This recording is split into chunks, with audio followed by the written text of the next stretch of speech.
Have you ever dealt with a homeowners association? I'm not talking about the reasonable kind that just makes sure the neighborhood doesn't fall into disrepair. I'm talking about the other kind. The kind run by people who peaked in high school and now wield the power of beige paint swatches and lawn height regulations like tiny, despotic kings and queens. My HOA, the prestigious-sounding Creekwood Estates Homeowners Association, was ruled by one such monarch, Brenda Van Meter. Brenda was a woman who seemed to be perpetually fueled by Chardonnay and the complaints of others.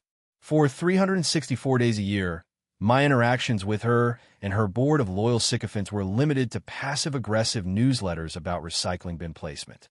But on that 365th day, they escalated from a nuisance to a genuine menace. This day was for the annual Creekwood Cares 5K Charity Fund Run, an event that was less about charity and more about Brenda's opportunity to wear a visor and yell encouragement through a megaphone. The problem? The race route used the one and only road leading to my section of the neighborhood, effectively marooning me and about a dozen other families for the entire day. This year, it was more than an inconvenience. It was a crisis.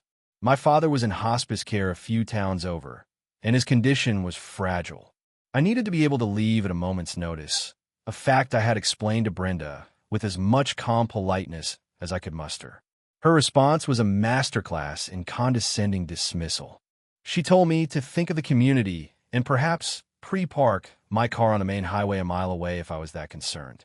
What she didn't know was that my day job, the one that paid the exorbitant HOA fees, was as a senior logistics and event manager for a massive international corporation. I handle multi-million-dollar product launches, coordinate fleets of trucks across continents, and navigate the labyrinth of global permitting regulations. I once orchestrated a 3-day tech conference in Berlin from my office in Chicago after a volcano grounded all European flights. Brenda Van Meter, with her clipboard and her power trip, had just decided to pick a fight with a man whose entire professional life revolved around making impossible logistics possible. She thought she was just shutting down a road for her little fun run. She had no idea she was declaring war. So, I have to ask, what's the most ridiculous rule your HOA has ever tried to enforce? I'm willing to bet my story will top it. This isn't just a story about getting even. It's a story about strategic, overwhelming, and beautifully chaotic payback. My first attempt at a resolution was, by my standards, embarrassingly civil. I attended the monthly HOA board meeting held in the chilly, sterile community clubhouse. I presented my case logically and calmly, pointing out that blocking the only access road from 6 a.m. to 2 p.m. was not just an inconvenience for residents, but a serious safety liability. I mentioned my father's health, but I focused on the universal risks. What if there's a medical emergency? I asked, looking around the room at the other board members, who were all avoiding my gaze and studying the linoleum floor with intense interest. What about a fire? Paramedics and fire trucks won't be able to get through. Brenda, seated at the head of the table like a queen holding court, gave a practiced, patronizing smile. We appreciate your concern, Alex, she began, her voice dripping with false empathy.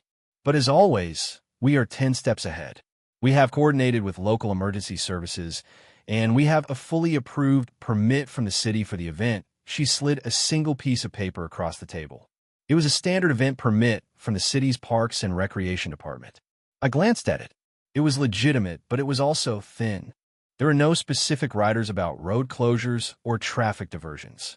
It was a generic document for a gathering in the community park where the race started and finished. The road closure was their own arrogant invention.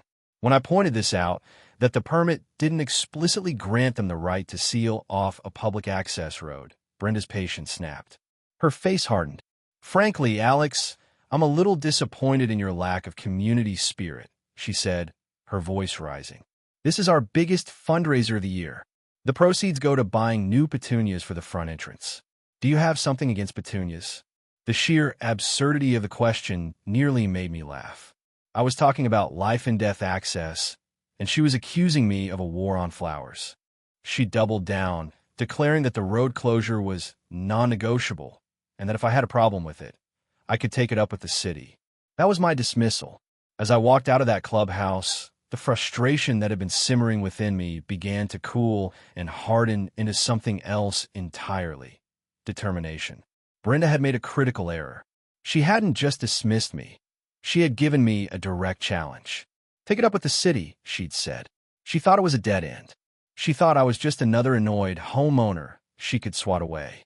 But for me, it was a starting point. It was an invitation to enter an arena where I was the expert and she was a rank amateur. She had just handed the logistics professional the key to her downfall: the city's own bureaucracy. That night, I didn't sleep. I brewed a pot of coffee and turned my home office into a war room. My dual monitors, usually filled with shipping manifests and vendor contracts, now displayed the city's public records portal, municipal codes, and zoning maps. Brenda's challenge, "Take it up with the city," echoed in my mind not as a taunt, but as a blueprint. My professional life had taught me that bureaucracy is a weapon, and it can be wielded by anyone who takes the time to read the instruction manual. I started with the permit she had so proudly displayed. As I suspected, it was a simple Class C event permit intended for small gatherings in public spaces like parks. It allowed for amplified sound and food vendors, but it carried no authority for closing a public street. That required a completely different, more complex class of permit from the Department of Transportation, which involved traffic studies, detour plans, and sign notifications to all affected residents. The HOA had been skipping this process for years, relying on the fact that no one had ever bothered to check. They would put up their own flimsy barricades, and people just assumed it was official. That was my first discovery. My second was even better. I delved into the city's online permit application system. It was a clunky, outdated piece of software, the kind of digital infrastructure governments are famous for. I created a dummy application to see how it worked. I noticed that different event types were routed to different departments for approval. A charity run went to Parks and Rec. A parade went to Transportation. A cultural festival went to the mayor's office of special events. They were all siloed. The system had no integrated conflict checking protocol.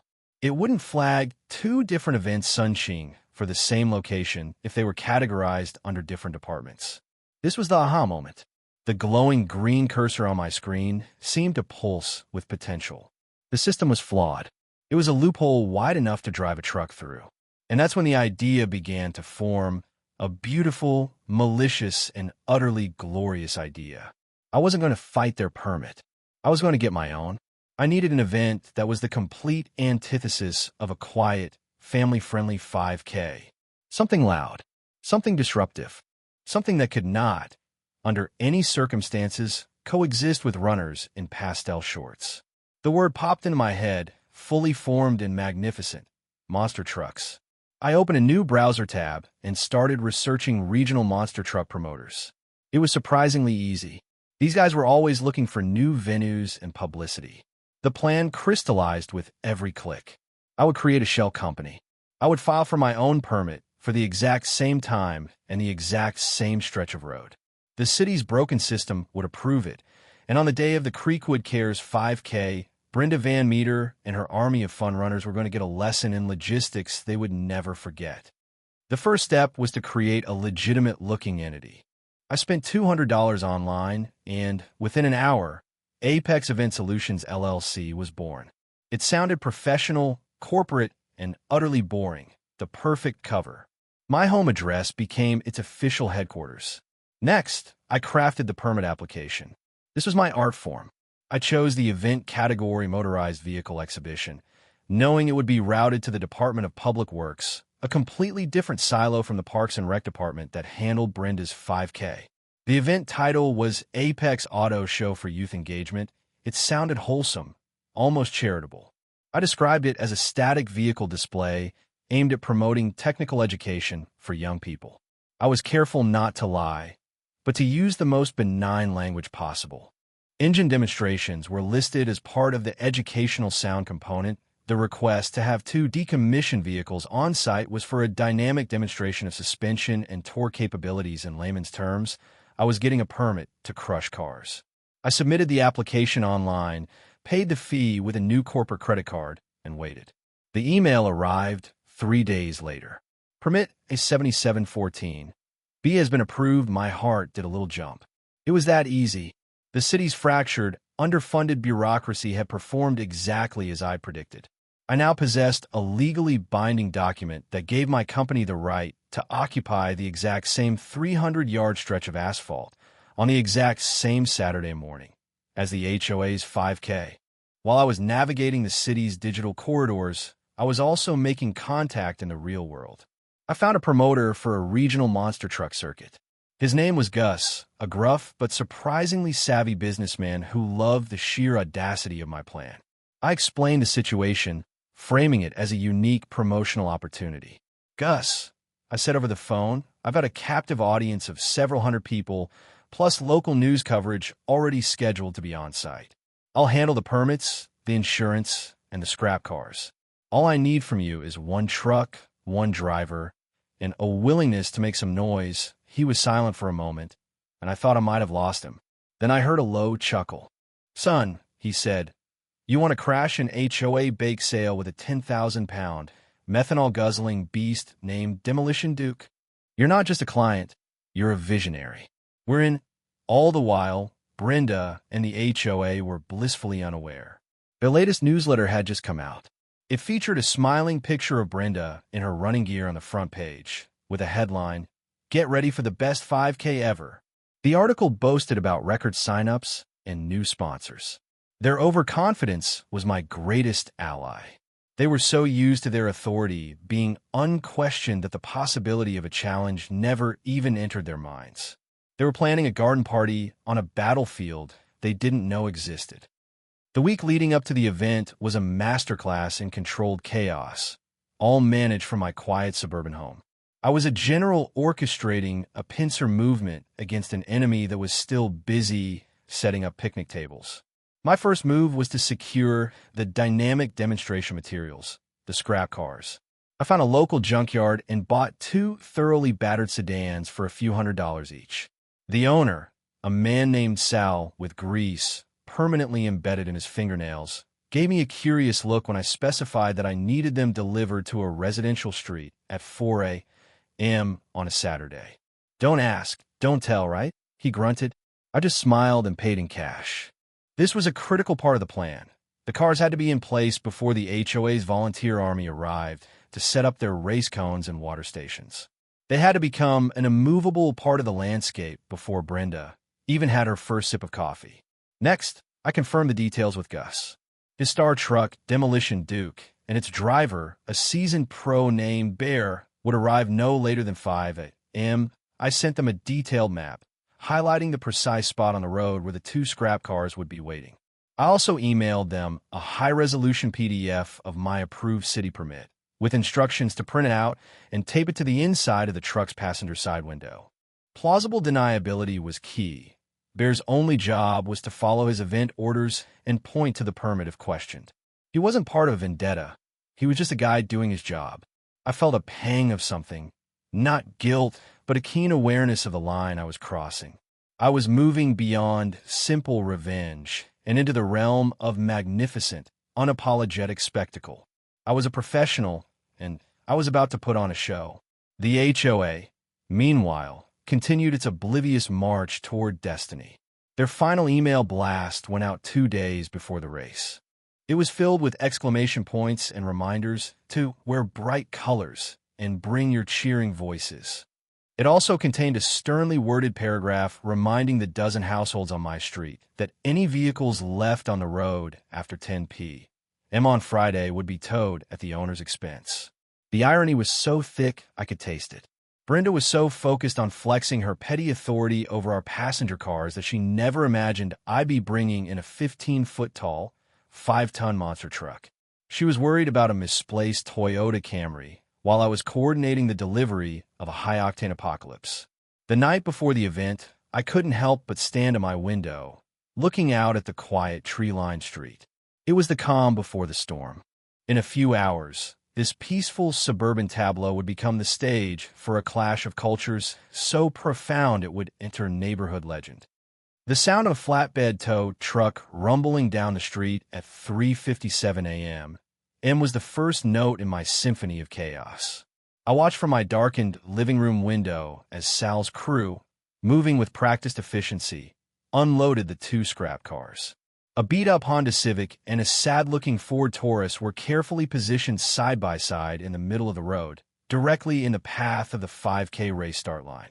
They looked like forlorn metal monuments under the glow of the streetlights.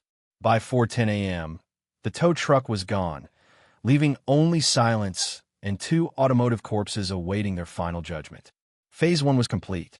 An hour later, a new sound began to build in the distance, a deep, throaty rumble that was less a noise and more a vibration I could feel in my chest. It was the unmistakable sound of 1,200 horsepower. Demolition Duke arrived, its colossal frame seeming to suck all the available space from the narrow residential street.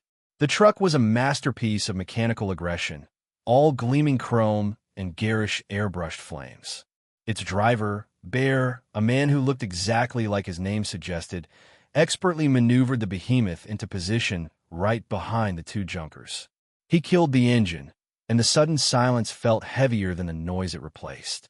Bear gave a thumbs up to my window, and I saw the glint of my laminated permit taped to his passenger window. I settled into my armchair with a fresh cup of coffee. All I had to do now was wait for the sun to rise. The first sign of the enemy appeared around 6:15 a.m. A minivan pulled up, and a few HOA volunteers in matching pastel t-shirts got out, carrying boxes of water bottles and race bibs. They stopped dead in their tracks, staring at the scene. The monster truck, the scrap cars, it was so profoundly out of place that their brains seemed to short-circuit. One of them, a nervous-looking man named Gary, tentatively approached the truck, peering up at the cab. Bear just sat there, motionless. Gary scurried back to his friends, and they began a frantic series of phone calls. I knew who they were calling. The main event was about to begin. Brenda Van Meter arrived in her luxury SUV at 6:45 a.m., screeching to a halt a few feet from the impromptu blockade. She stormed out of the car, her face a thundercloud of fury. Dressed in a pristine white tracksuit, she looked like a beleaguered tennis pro who had taken a very wrong turn. She marched directly to the truck and began yelling, her voice sharp and shrill in the morning air. What is the meaning of this? Who is responsible? You are blocking a permitted community event. Bear, on my instruction, simply lowered his window a few inches and pointed a massive, sausage-like finger at the permit taped to the glass. Brenda squinted at it, her rage momentarily replaced by confusion. She jabbed a finger at it. This is impossible. I have a permit. The stage was set. It was time for the director to make his entrance. I let her stew for another 5 minutes, enjoying the sight of her frantically trying to get a cell signal while her volunteers milled about in a state of panicked uselessness. The first few runners were starting to arrive, looking confused by the heavy metal roadblock. Finally, I strolled out of my house, coffee mug in hand, wearing a comfortable pair of jeans and a polo shirt. I looked like a man about to enjoy a relaxing Saturday morning, which in a way I was. Morning, Brenda, I said cheerfully. Bit of a traffic jam. Her head snapped around, and her eyes narrowed into slits. The look she gave me was pure venom. You, she hissed. This is your doing. I will have you fined into oblivion. I will have this monstrosity towed to the depths of hell. I took a slow sip of my coffee. Actually, you can't, I said, keeping my voice level and calm. According to City Ordinance 1138, a vehicle present for a permitted event cannot be towed. And as you can see, I gestured toward the truck. Demolition Duke is here for the Apex Auto Show for Youth Engagement, which according to this, I pulled my own neatly folded and laminated permit from my back pocket, has exclusive use of this road from 6 a.m. to 2 p.m. today. I held it out for her to see. She stared at the paper as if it were written in a demonic language. The bold, official seal of the city at the top seemed to mock her. 2 permits? She stammered. That's not possible. It seems it is, I said. A little clerical oversight down at City Hall, I suppose. 1 permit issued by Parks and Rec, the other by Public Works. They must not have cross-referenced their databases. A simple mistake. But the fact remains, my permit is just as valid as yours by now. A crowd was gathering. The 5K participants, drawn by the confrontation, were forming a semicircle. Local news cameras, originally there to film a feel-good story about charity, were now pointed directly at us, capturing every delicious moment. The situation escalated when Brenda, in a fit of desperation, called the police. 2 officers arrived, looking profoundly unenthusiastic about mediating a dispute between a woman in a tracksuit and a monster truck. They looked at Brenda's permit. They looked at my permit. They looked at each other and shrugged. "Ma'am," the senior officer said to Brenda, his voice heavy with resignation, "as far as we can see, both permits are valid. This is a civil matter. We can't remove them. Our job is just to make sure nobody gets hurt." Brenda looked utterly defeated. The last pillar of her authority had crumbled. Her fun run was scheduled to start in 10 minutes. As if on cue, I gave a subtle nod to bear up in the cab. He had his cue. He turned the key. The roar of Demolition Duke's engine was a physical force. It wasn't just loud. It was a concussion that rattled windows and shook the very ground. The crowd of runners, HOA volunteers, and curious neighbors flinched in unison. Brenda clapped her hands over her ears, her face a perfect mask of horror. A plume of exhaust smoke billowed from the truck's towering chrome stacks, temporarily obscuring the morning sun. Through the microphone I had given him, Bear's voice boomed over a speaker system I'd had him set up. "Are you ready to see some destruction?" A confused but intrigued cheer went up from the younger runners in the crowd.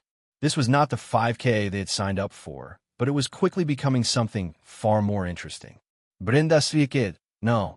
Stop. This is a charity event for petunias." But her voice was completely swallowed by the engine's roar. Then, with the slow, deliberate grace of a predator, Demolition Duke began to move. Its front wheels, each taller than a grown man, crawled up the hood of the derelict Ford Taurus. There was a groan of tortured metal, then a deafening crunch as the suspension compressed and the full weight of the truck descended. The roof of the car buckled, windows shattered, and the chassis folded in on itself like a cheap tin can. The crowd gasped, then erupted into a genuine, full-throated roar of approval. People were pulling out their phones, recording the beautiful carnage. The local news crew, who had been expecting to film people jogging, now had a roll of a monster truck crushing a car in the middle of a suburban street. Their cameraman was panning ecstatically between the crushed vehicle and Brenda's apoplectic face. This was cable news gold. I stood off to the side, a serene smile on my face, sipping my coffee. My plan had worked better than I could have ever imagined. I hadn't just stopped the race. I had hijacked it. I had transformed Brenda's self-important fundraiser into the opening act for my vehicular gladiator. Bear, a true showman, gave the engine another thunderous rev before bringing the second massive tire down on the Honda Civic, which collapsed with an equally satisfying shriek of metallic agony. The 5K was officially dead. Runners were no longer lined up. They were a cheering, jeering audience, completely captivated by the spectacle. The pastel-colored charity run had become a heavy metal monster truck rally, and Brenda Van Meter, the queen of Creekwood Estates, could only stand and watch as her kingdom of petunias and petty rules was flattened under the wheels of progress. The aftermath was a glorious, bureaucratic train wreck for the HOA. The 5K, of course, never happened. The sponsors, who had paid for branding on a family-friendly charity run, were furious. A local bank whose logo was plastered on a banner right behind the car-crushing spectacle called Brenda mid-meltdown, threatening to sue for brand damage. The local news ran the story that evening, not as community comes together for charity, but as HOA power play backfires and monster truck mashup. My interview was calm and measured. I simply explained that I was an event promoter who had secured a legitimate city permit for a vehicle exhibition. Brenda's interview, on the other hand, was a rambling, incoherent mess of accusations about rogue homeowners and lack of community spirit, all while footage of Demolition Duke mauling a sedan played on a loop next to her head. The HOA's carefully curated image of peaceful, orderly suburbia was shattered. Within days, an emergency board meeting was called. This time, I wasn't the one being dismissed. I came prepared with a thick binder. It contained copies of my permit, Brenda's inadequate permit, the city ordinances she had ignored for years, and signed statement from the other 11 families on my street, detailing their own frustrations with the annual road closure. I presented the case not as an act of revenge, but as a necessary response to the board's gross negligence. I laid out how Brenda's actions had not only disenfranchised residents, but had opened the HOA up to significant legal and financial liability from sponsors. The other board members, who had previously been her loyal cronies, could now see the writing on the wall. They weren't looking at a disgruntled homeowner anymore. They were looking at potential lawsuits and a financial catastrophe of their own making. Their instinct for self-preservation finally overrode their loyalty to their queen. Brenda was voted out as president in a unanimous decision, a swift and brutal palace coup. She was stripped of her title and her power, left with nothing but a legacy of crushed cars and public humiliation. The board offered me a formal, written apology. The first act of a new HOA president, a mild-mannered accountant named George who had been the treasurer, was to propose a new bylaw. It stated that any event that restricted access to a public road would require a full Class A permit from the Department of Transportation and the unanimous written consent of every single affected household. It passed without a single objection. My personal victory was complete. My road was safe, my right to access my home was secure, and my point had been made with the subtlety of a V8 engine. The ripples of that day spread farther than I expected. The story of the 5K versus monster truck showdown became a local legend, a cautionary tale for overzealous HOAs across the county. The city council, embarrassed by the public exposure of their flawed permitting system, launched a full review. Within 6 months, they had implemented a new, integrated digital platform that cross-referenced all permit applications across all departments, ensuring that a conflict like the one-eyed engineered could never happen again. In a strange way, my petty act of strategic revenge had led to genuine civic improvement. My quiet street returned to normal, but with a new sense of empowerment among the residents. The dynamic had shifted permanently. The HOA was no longer a dictatorial body handing down edicts. It was a service organization that had been reminded, in no uncertain terms, whom it served. George, the new president, would occasionally call me to ask for advice on wording for new rules or to get my opinion on a contractor, treating me as a partner rather than a subject. As for Brenda, her downfall was total. She sold her house and moved away less than a year later, unable to bear the humiliation. I heard from a neighbor that she'd moved to a condo with an even stricter association, which I found to be a particularly fitting form of cosmic justice. I never set out to become a community activist. All I wanted was to be able to visit my ailing father without having to beg for permission. But Brenda's arrogance forced my hand. It taught me a valuable lesson. Sometimes, the only way to deal with a bully who hides behind rules is to become a master of those rules yourself. You don't have to scream and shout. You just have to read the fine print, find the loophole, and then drive a 10,000-pound monster truck straight through it. It's a reminder that power doesn't always come from the loudest voice or the fanciest title. Sometimes it comes from quiet preparation, strategic thinking, and the willingness to do something so audacious, so completely unexpected, that the system is forced to bend to your will. So, if you ever find yourself up against a petty tyrant wrapped in the flag of bureaucracy, don't just get angry. Get smart. Get strategic. And if you have to, don't be afraid to get monster truck. Have you ever had to use someone's own rules against them to win a fight? Let me know, because those are the victories that are truly the sweetest.